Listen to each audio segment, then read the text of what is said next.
But exactly, that's the point, right? But at the same time, the film is almost like, it's like it's too big for the britches of the filmmaker, right? It's like they don't know how to film that kind of thing. They don't know how to really show that.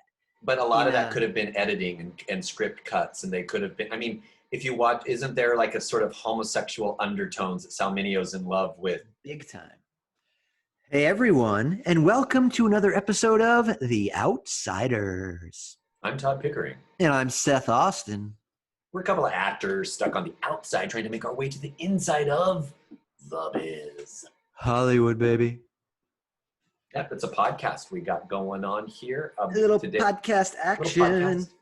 And if you have any questions or concerns or anything you want us to talk about, email us at theoutsidersbiz@gmail.com.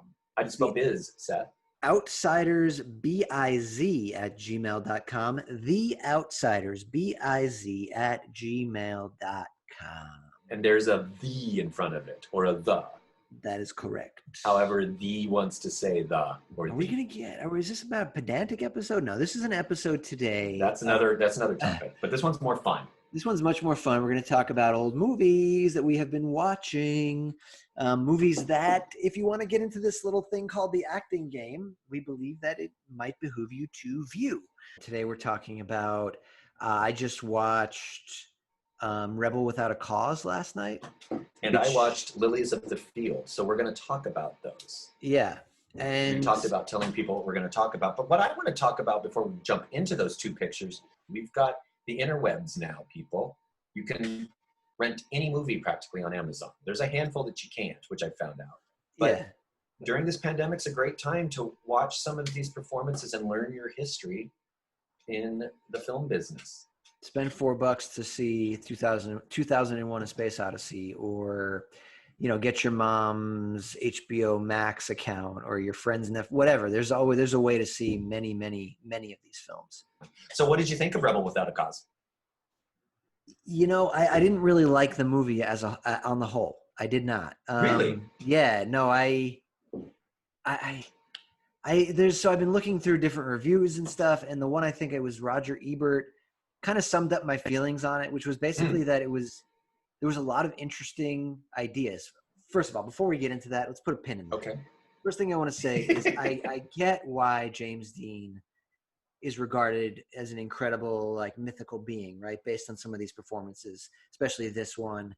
It is clear that he was, one of the things that makes the movie so interesting is you watch his performance, which is so, I hate to use the word method, but it's, it's the more realistic, intimate. He's actually feeling. No, that's what was going on during that time. Right. So I know, but it has a lot of, but it's a loaded term. To use the word method is a loaded term. People make fun of it, and I get why at the same time. Shouldn't make fun of it. Whatever. So he was using this acting style that is considered more modern now, right? Do you know exactly what year that film was? 1955. It was the year he died. Yeah. So he was using this more modern acting style, which was very intimate. The emotions were all real, as opposed to the old school acting style, which was still evolving from the silent era, right? And so a lot of the other actors in the film, including his father, who eventually played Thurston Howell on Gilligan's Island, a lot of these other wasn't it Tom Bosley? Or was it? It was Thurston Howell? Yeah, I can't think of the actor's name. Jim Backus. Jim Backus. There you go. And I love him as an actor, but his performance style is not the same. It's more the old school style versus James Dean's new school style, right? So it's a very uneven film as a result of these different styles clashing together. And even the movie making style doesn't really match with the themes that are explored in the film. So here, I saw that movie a long time ago, so let me see if I got it right, because you just saw it, and I trust you because we have a podcast together. Yeah. This is what I recall. It's the three performances of the teens, Sal Minio and Natalie Wood, that's important. Correct. And that it's that new style. I will say it, more of a method style acting, and it's in trying to deal with real issues, but we still have studios making movies. Right. So it's not the world's greatest movie, and it might not hold up now, but back then it was kind of groundbreaking. Yeah. Because it dealt with teenagers a little more seriously. Because up until a few years ago, teenagers were teeny boppers. They weren't real people. Right. I mean, touched on a little bit in West Side Story, but it's a musical, Right. you know, gritty criminal, but they're singing and dancing. So that cuts away the reality of racism and, you know, white versus Puerto Rican in New York City and fighting and racism. You know, it Yeah. kind of downplayed it, although it's in there. So is that correct? What I just said? That is 100% correct. And it, you know, it's actually it's really interesting to take the film and look at it in a really meta way and see that, like, okay, they were exploring these new and interesting things, exactly what you're talking about, right? Like seeing a teenager as a person and how they sort of really are, right? They have a lot of teenagers, young people have a lot of this anger that kind of comes from nowhere, right? It's kind of doesn't make a lot of sense. And in the film, you don't really know what they're rebelling against. Like they only like They don't vaguely, have because they don't have a cause. right. But exactly, that's the point, right? But For at the real. same time, the film doesn't really. The film is almost like, it's like it's too big for the britches of the filmmaker, right? It's like they can't quite. They don't know how to film that kind of thing. They don't know how to really show that. But a lot of that could have been editing and script cuts, and they could have been. I mean, if you watch, isn't there like a sort of homosexual undertones that Sal Minio's in love with? Big time. And so therefore they couldn't have showed that on the screen. Right. Not really. Although they do show like him caressing James Dean's shoulder, you know, in a way that was more intimate than had ever been probably shown before. And they do show them really close together, you know, like like the actors are standing very close together. To the point where you're like, wait, like, are they intending like for that one might try to kiss the other? Like in that way, I think it was groundbreaking for that. Because it tried to go there. It did try.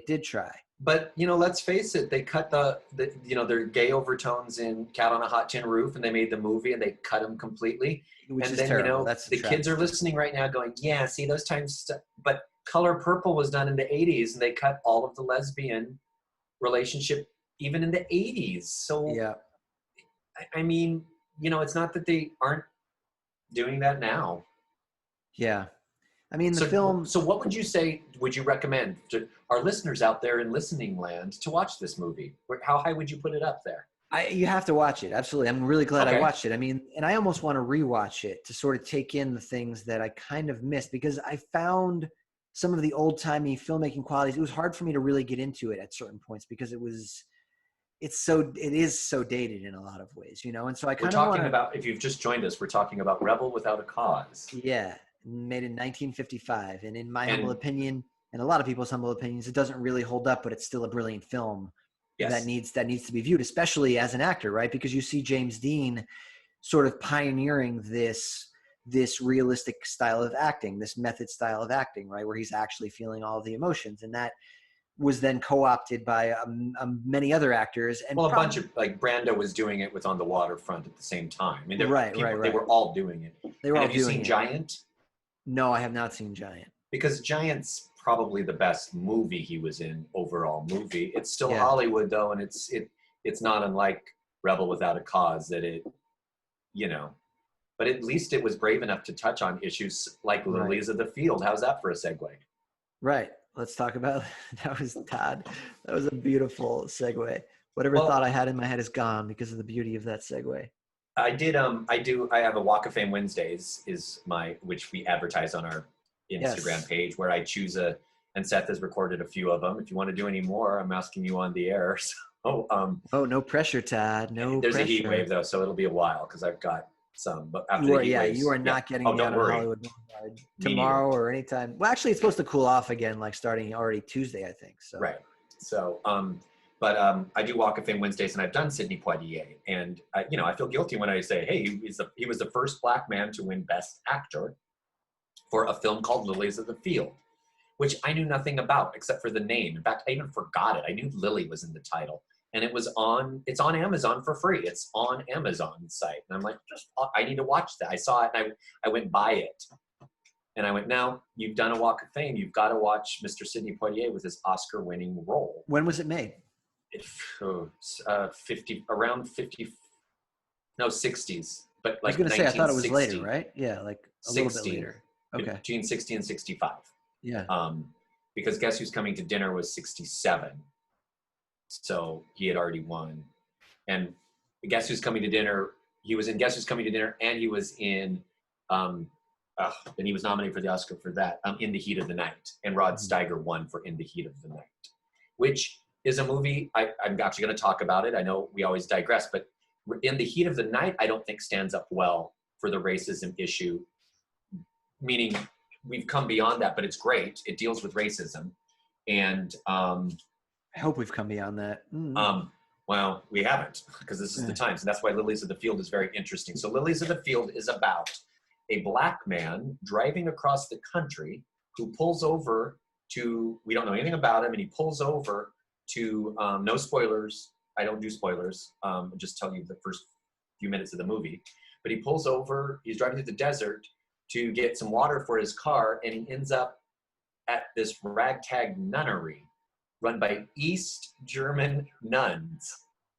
They've inherited this property and they're barely surviving on it. And they kind of con him into building a chapel. And the entire community in New Mexico is all Latino.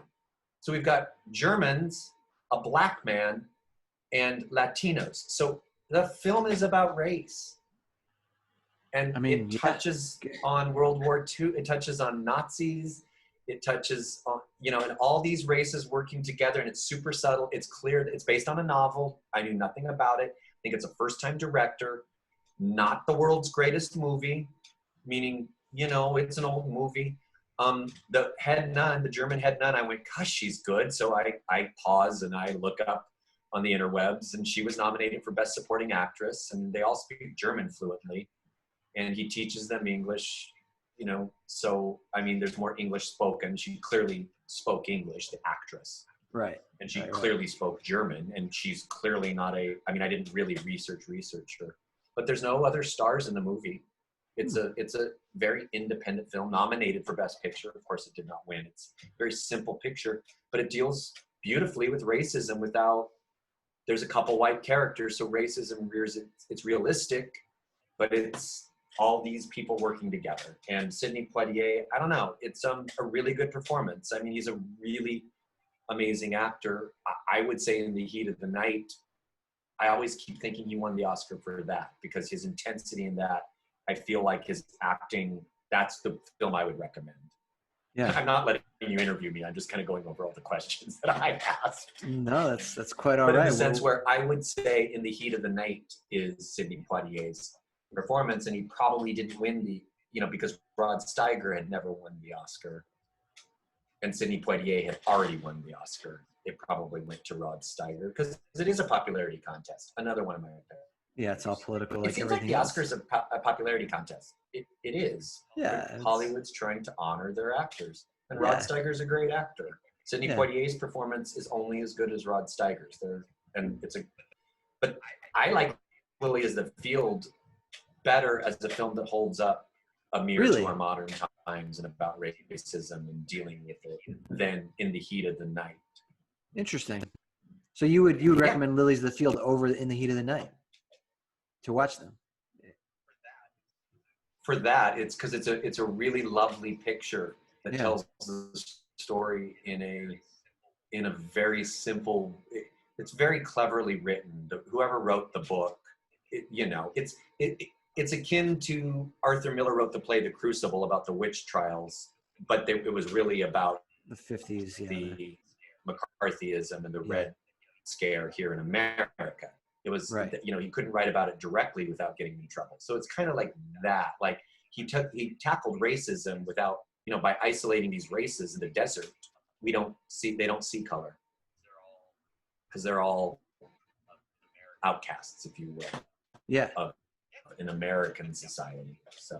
And I will. But definitely, Sidney Poitier, you got to see it because of his performance. I put it high up there. But so email us at theoutsidersbiz, B-I-Z, at gmail.com if you like us talking about movies, because that's one thing the pandemic's got me doing. And of course, part of it's my web series. Watch that, Walk of Fame Wednesdays with Todd Pickering on YouTube.